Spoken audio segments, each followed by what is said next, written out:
తిరుమల క్షేత్ర చరిత్రని తెలుసుకుందాం. ఈరోజు ఫస్ట్ పార్ట్. వెంకటాద్రి సమం స్థానం బ్రహ్మాండే నాస్తి కించన. వెంకటేశ సమో దేవో న భూతో న భవిష్యతి.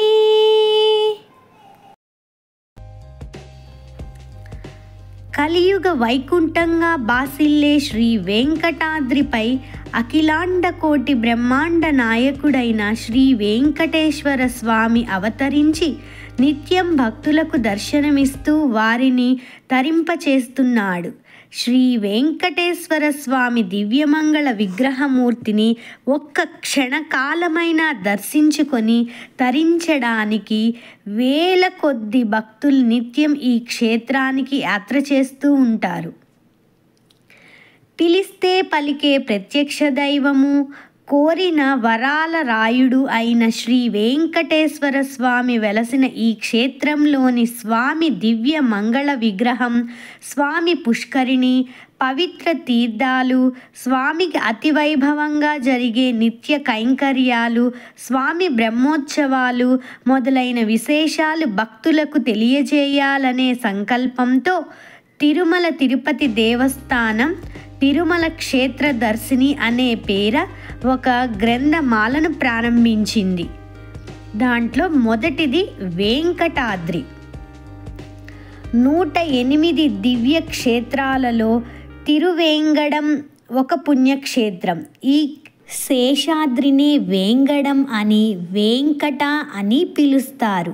అందుకే పర్వతాన్ని వెంకటాద్రి అని, శ్రీవారిని శ్రీ వెంకటేశ్వర అని పిలుస్తారు. స్వామి, అందువల్ల నీవు వెంకటనాథుడవే, వేంగళనాథుడవే అని భక్తుల విశ్వాసము. పర్వత శ్రేష్టములలో అత్యంత ప్రాచీనము, మహిమాన్వితమగు పర్వతము వెంకటాద్రి. ఇది శేషాచలమనే పేరుతో భూలోకంలో ప్రసిద్ధికెక్కినది.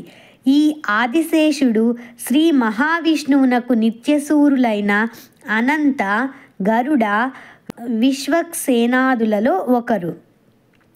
శ్రీ మహావిష్ణువునకు బాయని శయ్య. దీనిపై వసించిన వాడు సాక్షాత్తు పరబ్రహ్మ స్వరూపమగు నారాయణ మూర్తియే కాని అన్యుడు కాడు. శృతి శిరని విదీప్తే బ్రహ్మణి శ్రీనివాసే అని వేదాంత గ్రంథములందు కొనియాడబడేది పరబ్రహ్మ మితడే అని వేరుగా చెప్పనక్కర్లేదు. సాక్షాత్తు పరనామకమగు వైకుంఠమును వీడి తనకు తానుగా పతిత దీనోద్ధరణ సేవాసక్తతతో ఈ ఆది వరాహ క్షేత్రమున ఆనంద నిలయ విమానమున నెలకొని ఉన్నాడు. అన్నమయ్య తన కీర్తనలో వెంకటాద్రి విభుడు ఎలా నెలవై ఉన్నాడో చక్కగా వివరించాడు. నిత్యాత్ముడై ఉండి నిత్యుడై వెలుగొందు, సత్యాత్ముడై ఉండి సత్యమై తానుండు, ప్రత్యక్షమై ఉండి బ్రహ్మమై ఉండు, సంస్తుత్యుడి తిరువేంకటాద్రి విభుడు అని మధురముగా శ్రీ వెంకటేశ్వర్ని తన కీర్తనలతో అభివర్ణించారు. తిరుమల క్షేత్రమునకే శ్రీశైలం, శ్రీగిరి, తిరువేంగడం, తిరుమల, తిరుపతి అనే పేర్లు ఉన్నాయి.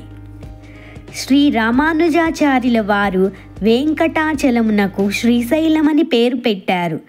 మల్లికార్జునుడు ఉండు శైవక్షేత్రము శ్రీశైలమని అప్పటికే ప్రఖ్యాతిగాంచెను. అటు పిమ్మట శ్రీ వెంకటాచలంను శ్రీగిరి అన్నారు. శ్రీగిరి అంటే తిరుమల. అది ఎట్లనగా శ్రీ అను పదమునకు తమిళంలో తిరు అని పిలుస్తారు, గిరి అను పదమును తమిళములో మలై అని పిలుస్తారు. కావున ఆనాటి నుంచి తిరుమల అను వ్యవహారం ఏర్పడినది. మరియు 108 దివ్యక్షేత్రాలలో తిరువేంగడం ఒక పరమ పుణ్యక్షేత్రమని ఆళ్వారుల వారు రచించిన పాసురములలో కూడా కీర్తించబడి ఉన్నది. వేంగడమును తమిళములో మలై అని కూడా వ్యవహరించెదరు. కావున తిరుమలై అను పదమే తిరుమల అని వ్యవహారంలోనికి వచ్చింది. ఈ కొండ తిరుమల కొండ అని పిలువబడుటచే శ్రీనివాసుడు తిరుమలేశుడయ్యాడు. స్వామివారు వేంచేసినందువల్ల ఈ పర్వత ఔన్నత్యానికి ఒక విలువ వచ్చింది, కొత్త అర్థము వచ్చింది. శ్రీపతి నుంచి తిరుపతి అని మార్పు చెందింది. తిరు అనగా శ్రీ, శ్రీకి పతి అని అర్థం. లక్ష్మీ భర్త వెంకటేశ్వరుడు నివసించే ప్రదేశం కాబట్టి తిరుపతి అని పేరు వచ్చింది. తిరుపతి అంటే పరమ పవిత్రుడైన ప్రభువు లేదా ఆశ్రితులకు పవిత్రతను చేకూర్చువాడు అని అర్థం.